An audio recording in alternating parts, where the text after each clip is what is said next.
My name is Samantha Kessler. I'm 34 years old. I've led missions that don't officially exist, saved lives no one will ever thank me for, and once designed a combat algorithm so precise it was pulled into black ops before it even left testing. But none of that mattered the night I came home. The champagne had just been poured. My uncle raised his glass. "To family," he said, "and to the ones who make us proud." Every eye turned toward my cousin Bryce, freshly appointed to some defense advisory board thanks to connections, not courage. His blazer gleamed with a pin he didn't earn. My seat was 2 tables down, near the folding chairs, where the waitstaff stored empty trays. No one asked me to speak. No one mentioned I'd flown across the country to be there. Someone muttered, "Didn't she leave the service early?" Another joked, "Probably just didn't cut it." I didn't defend myself. I never do. I've spent years working in places too classified to name, operating under IDs scrubbed from any database. I know how to be invisible. But that night, the silence stung. Then it happened. The flat screen mounted above the bar flickered to red. "Breaking news," the anchor mouthed, volume still muted. "Department of Defense confirms youngest female general in U.S. history, Samantha Kessler." My photo appeared on screen. Full uniform, campaign ribbons, eyes steady. The entire room froze, forks midair. Laughter vanished like a switch had flipped. Bryce's mouth opened slightly, like he couldn't swallow. My mother dropped her glass. I didn't move, because they hadn't clapped for me when I needed it. They hadn't asked what I'd done all these years. Now they didn't even remember how to be proud of me. Before I tell you how I got here and why I chose to disappear, you need to know something. Sometimes, when no one sees your worth, you have to become the kind of story they can't ignore. Let's start there. The last time I'd stepped foot in Cedar Falls, Texas, was nearly a decade ago. Back then, I still believed I could earn their respect, if not their love. But after 9 years of radio silence, I only came back for one reason: to see it with my own eyes. How far they'd gone to replace me. The celebration was for Bryce, of course. He'd just been appointed to some junior advisory panel in D.C. Nothing official, nothing active duty, just a glossy title and an expensive new suit. And for my family, that was enough to throw a full-blown party with a rented event hall, white floral centerpieces, and a custom cake that said, "Our Hero." I wore jeans, a plain black shirt, and tied my hair back into a low bun. No uniform, no heels. Just me. I didn't come to be seen. I came to watch. As I entered, the first comment hit before I reached the food table. "Well, look who finally came back," someone muttered over a bite of smoked brisket.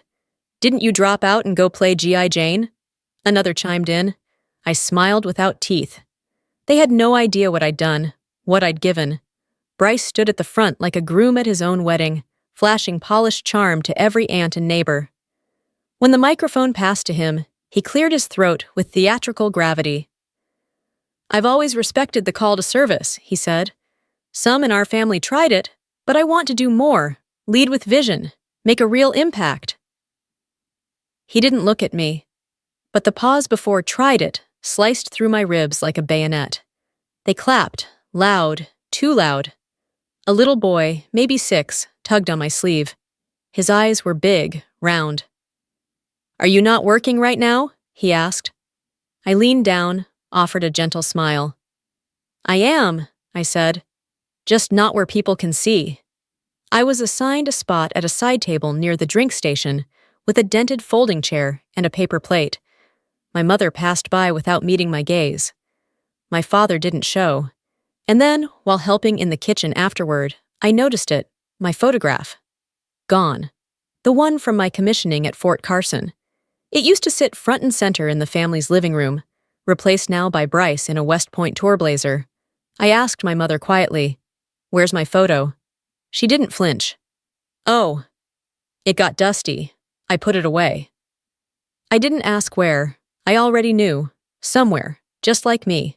I returned that night to a small apartment on the edge of Austin, temporary housing under a temporary name. No mail, no photos, no decorations, just a 1-bedroom box with a government-issued laptop tucked inside a floorboard safe, and a steel container I hadn't opened in years. Inside the box were 3 things: a cracked insignia badge with the serial number burned halfway off, a scorched tactical cap from the Crimson Halo mission, and a small curled piece of metal, shrapnel from a drone strike I should have never survived. There were no medals, no commendations, just these fragments, the only proof I ever existed in those missions. I turned on the laptop, layers of encrypted code unspooled like silk. Accessing the deep channels took time, but I still remembered the dance. I wasn't supposed to still have access. I'd been rotated out of Joint Strategic Command 3 years ago after refusing to participate in Project Vision Grid, a covert AI initiative that was quietly mapping domestic behavior under the guise of surveillance drills. They'd asked me to adjust the data filters. I refused. 2 weeks later, my name disappeared from every operational brief. The mission that should have been my promotion, Crimson Halo, was officially credited to a Combined Response Force. That's code for, no one gets the credit because someone disobeyed protocol. That someone was me. We were supposed to retrieve 12 hostages. I found 22. Command said, leave the extra 10 behind. Locals, not assets. I broke the unit in half, ran misdirection, delayed evac, and got every last one out. But I didn't get a medal. I got silence. That silence shattered the next morning. I was stirring burnt coffee when I heard his voice. Bryce. I looked up at the television. There he was, on national TV, beaming across a leather couch on the Morning Outlook.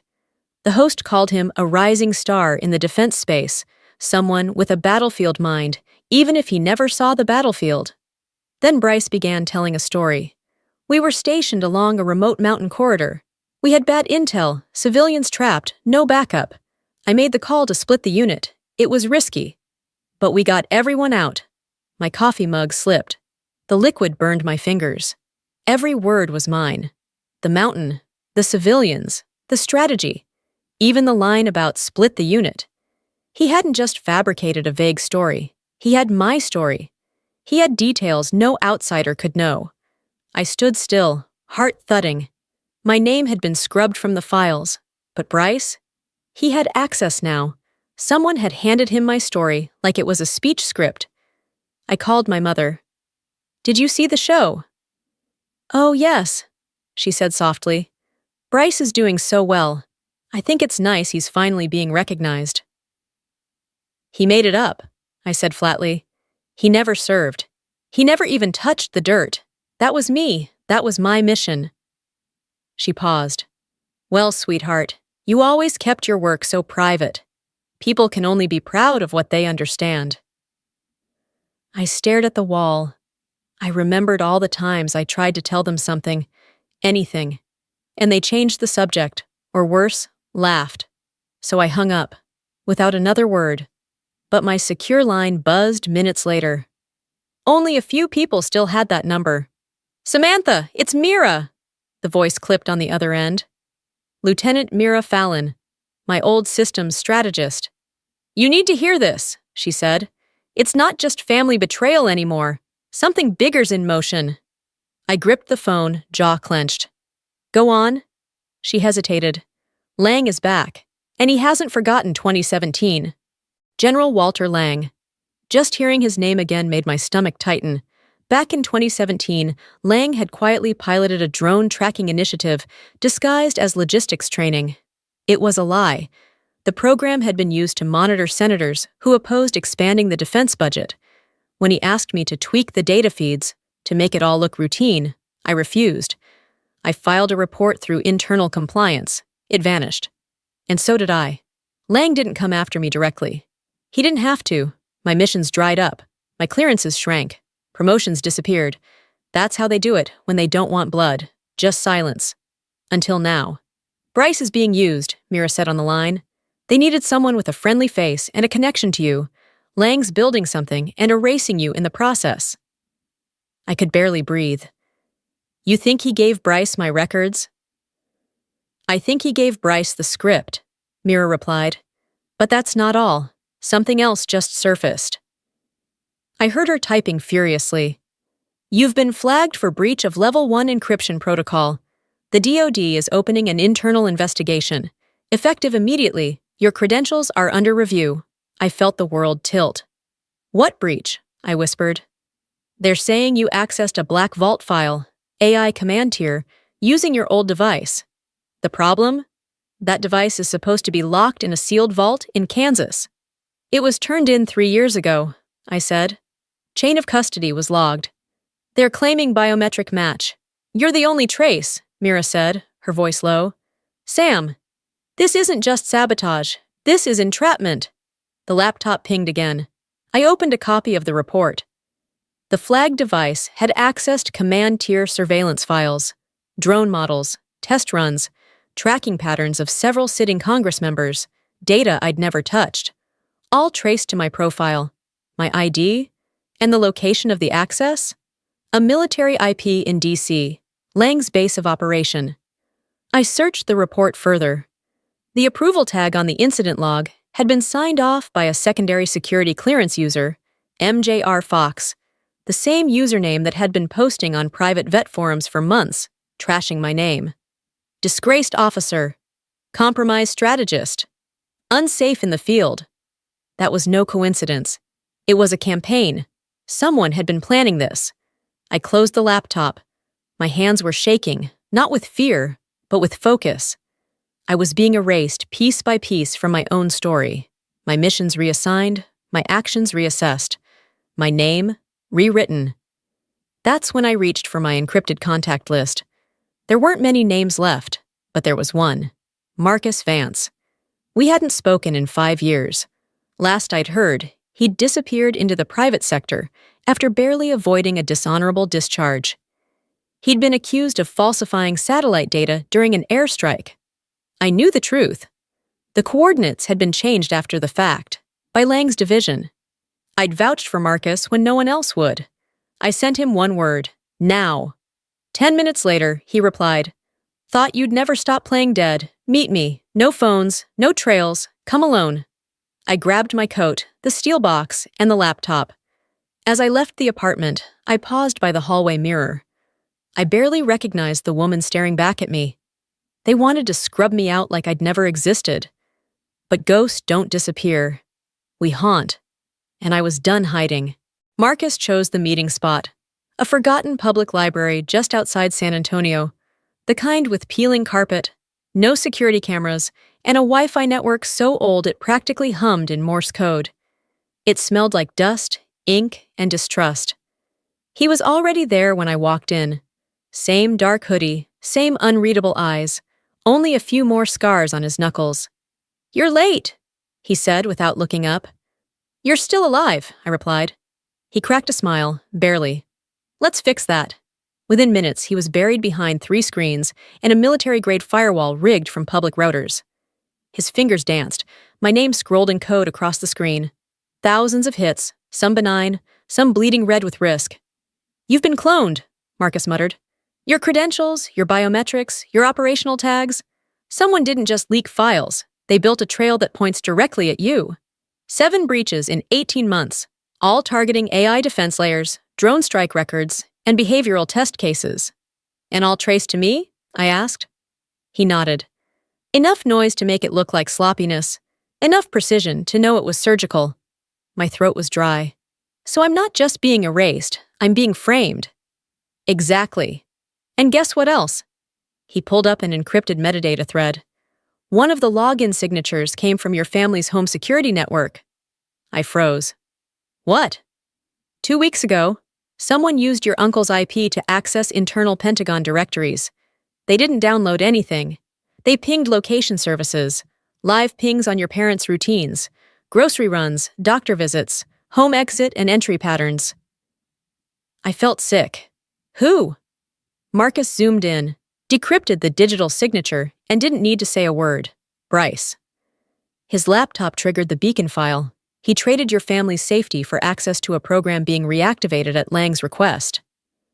The air around me turned leaden. My past wasn't just being rewritten. My family was being used as bait. But before I could spiral, my phone buzzed. No caller ID, just a voice message. I hesitated, then pressed play. A male voice, nervous but clear. "You probably don't remember me. But I remember you. Crimson Halo, Northern Quadrant. I was pinned under that comms tower. You came back for us. You could have left. We all knew it. But you didn't. You saved my sister. My mom still lights a candle for you every year. My cousin works at CNN. I told her, if she ever wants to tell a story that still matters, find Samantha Kessler. I closed my eyes. That name, Jason Kane. I hadn't heard it in years. But I remembered his face, bloodied and barely breathing. And suddenly, there it was. A door I hadn't knocked on, opening. The next day, a quiet knock came at my apartment. No cameras, no crew. Just a woman in a beige trench coat, no makeup, no pretense. Miss Kessler? She asked. I'm Sarah Kane. My brother says you saved his life. I'm not here for a headline. I'm here to listen. I didn't answer right away. But I opened the door.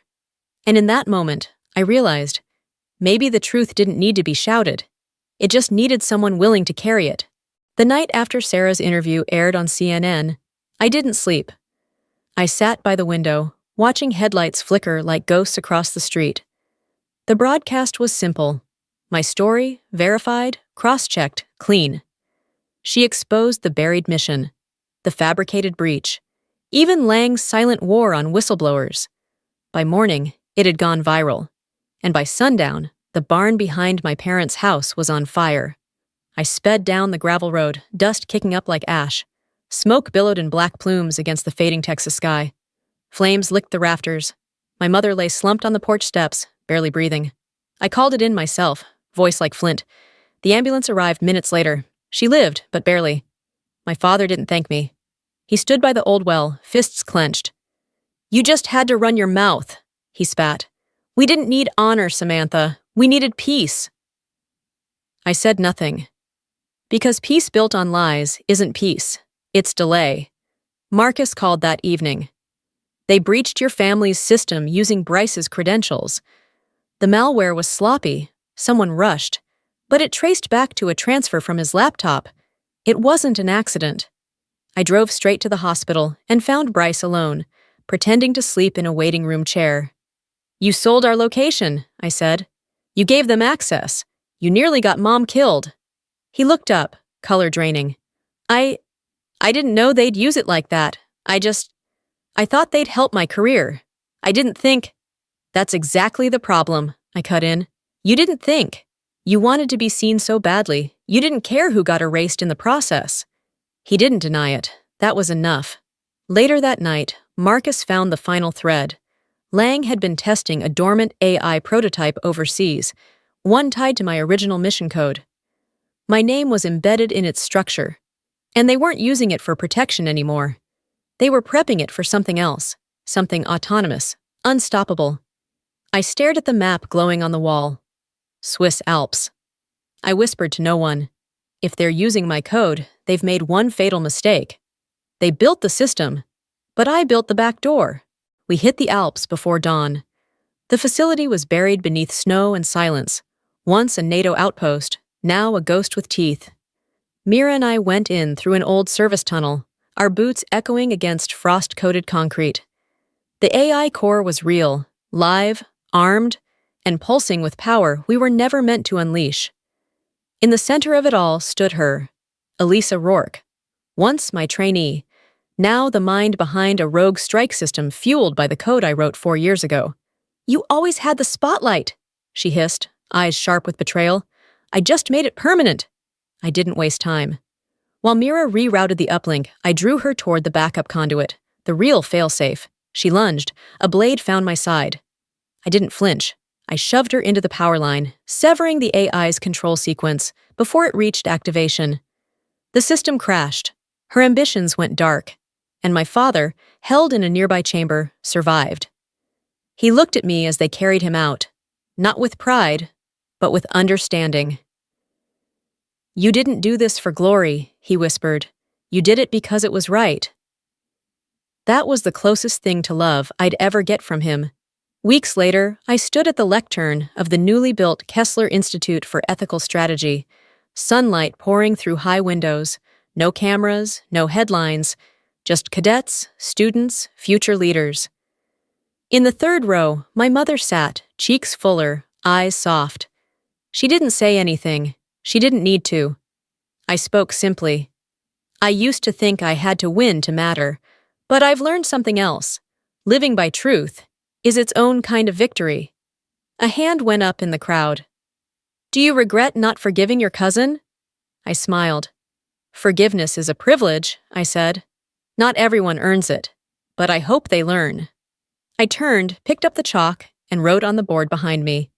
No applause needed, just live true.